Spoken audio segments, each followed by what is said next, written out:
Welcome back to SnowRunner, guys, and in this video we have a ton of interesting information to talk about, especially some new info about the location of Phase 4, as well as some technical information about it, as well as a little bit of a deep dive into console mods from the developer standpoint. So, with all that being said, let's go ahead and dive right into it, and I hope you guys enjoy.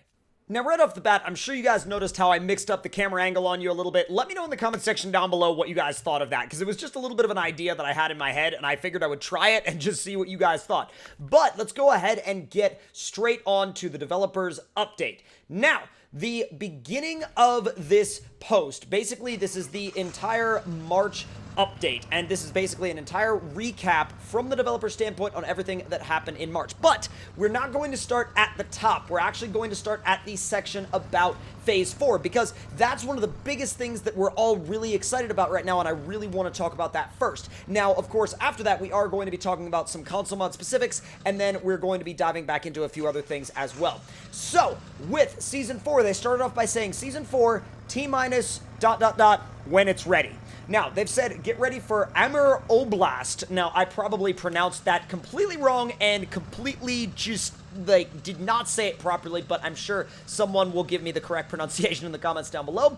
And they've said we're going all in on this one. We have 4 distinct 4-kilometer squared maps in a new region cooking up, and we can't wait for you to try them out. Rehabilitate an old rocket launch site for a private company, rebuild roads, fix fuel lines, and restore housing for the launch pad staff. You've hauled colossal logs, plane wrecks, and more. Are you ready to transport a genuine freaking space rocket? An actual space rocket, guys. This is absolutely nuts. Now, they've also gone on to say, as usual, the new update will bring new vehicles too, as well as cosmetics, add-ons, new trials, and more. PC players, look out for the public test server in the coming weeks if you want to test the early version of the update, and we're always super thankful for your feedback and bug reports. They go on to say, we do not yet have a release date, but as always, we'll keep you updated when we have more info. Now, let's go ahead and break that down a little bit, and let's go ahead and do a little bit more in-depth talking about Phase 4. So, let's talk specifically about the PTS, the public test server, because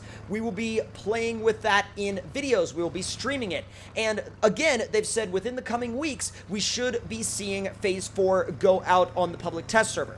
So, with that being said, if you are on PC, I highly urge you to dive into the PTS and provide the developers with your feedback, because your feedback is what drives the game forward, and also your feedback is what can help the developers catch bugs or glitches that they may not have caught in the first place. And the whole purpose of the public test server is to be able to test the game on a larger scale than basically than they could in the studio, right? So by allowing a wider audience to test the update before it goes live, they are able to unearth bugs and glitches a lot more quickly. And a cool bonus of that is that, you know, us, the players, get to actually see what's going on with the new update before it officially pushes to the main game. So I'm really excited to dive into the public test server for Phase 4, and I cannot wait to see what's going on all 4 of these new maps.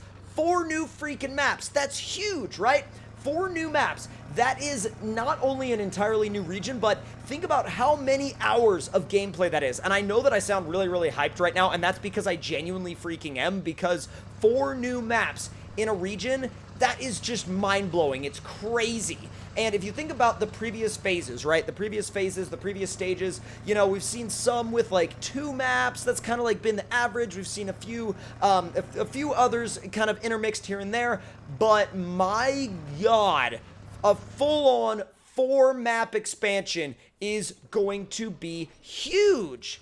Now, let's also talk about how the developers are kind of recapping what the recent 12.2 update has done for consoles, and kind of what has been happening over the course of the console RAM issues. So they've said, let's begin with the patch 12.2 release. The new patch brought some changes and bug fixes to the game. The most important change is the console RAM optimization for mods, which increased by at least 40% across all consoles. We care deeply about your feedback and understand your concerns with the RAM budget. The team is always working to continue improving the experience. In the case of the console mod memory limitations, however, the biggest change will come from the mods themselves, which brings us to our next point. They move on to a section titled mod optimization. Quick reminder for modders. To allow players to activate more mods simultaneously, we ask modders to optimize their mods so they don't take up too much RAM. If you're a modder or plan to become one, please be aware that all textures of materials of a vehicle mod must be named according to the correct naming scheme.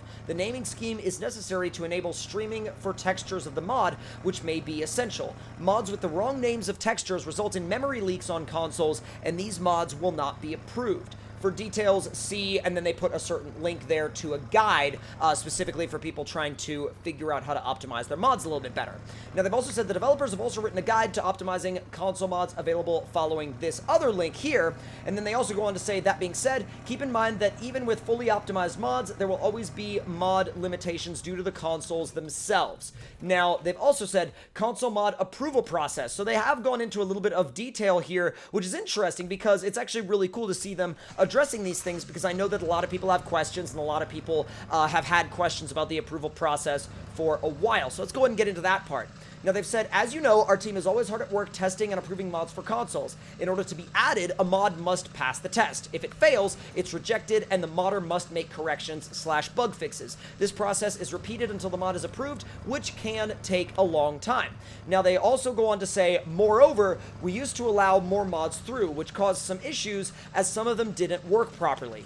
To put it simply, the filtering net is now tighter than it was before, thus it's possible that fewer mods get added, but the ones that do get added are definitely more stable. However, our current approach to mod testing has shown its limits. Some mods get approved immediately, others wait weeks to be approved. For this reason, we will experiment with a new approach. It's a process we're discovering and always working on improving. Our process prioritizes the retesting of mods that were either approved previously or tested and updated by our team several times. Next, we focus on adding new content like trucks, trailers, and maps. In order of priority, the final two aspects are other mods like balance changes, for example, suspension changes, and then finally, truck tweaks. We've heard your requests and will do the best to fulfill them. In the meantime, we're very thankful for your patience and understanding. So I really am glad that they are really being transparent with us about how that mod testing process, not only how it works, but how it has been evolving over time. And really, they are kind of pioneering a new system here. And I know that there's going to be people out there that have said, you know, and said many times like, well, this game has console mods, this game has console mods, and this game has console mods.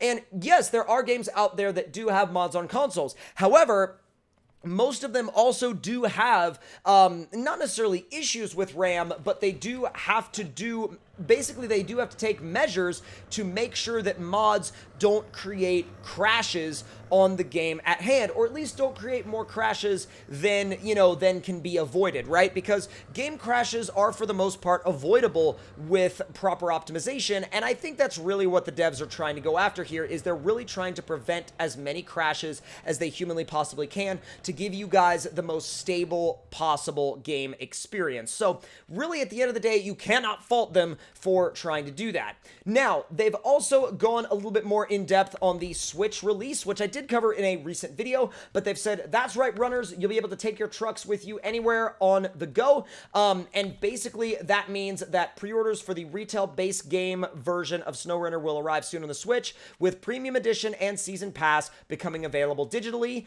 and they continue on to give you a link to where you can find more screenshots of the Switch version, and they've said that it is also releasing on May 18th. Once again, if you did not watch my Switch video, the Switch version of SnowRunner is going to become available on May 18th. And I've got to say, the screenshots definitely show some promise. A lot of people were saying that they were concerned about how SnowRunner would perform on the Switch, and I understand where those performance concerns could be coming from. However, what it looks like they've done based on the screenshots is it definitely looks like they've kind of reduced the render distance a little bit, or reduced the draw distance a little bit. But other than that, it doesn't really look like they've had to make too many sacrifices, although we will only be able to know once we really see the Switch version actually being played. So now, at this point in the video, I would love to know your thoughts in the comment section down below on any of the things that we talked about, or if you have any questions or concerns related to any of the things we talked about today. And if you do, make sure, once again, to leave them in the comment section down below. I will do my best to be down there and answer and reply to as many as I possibly can.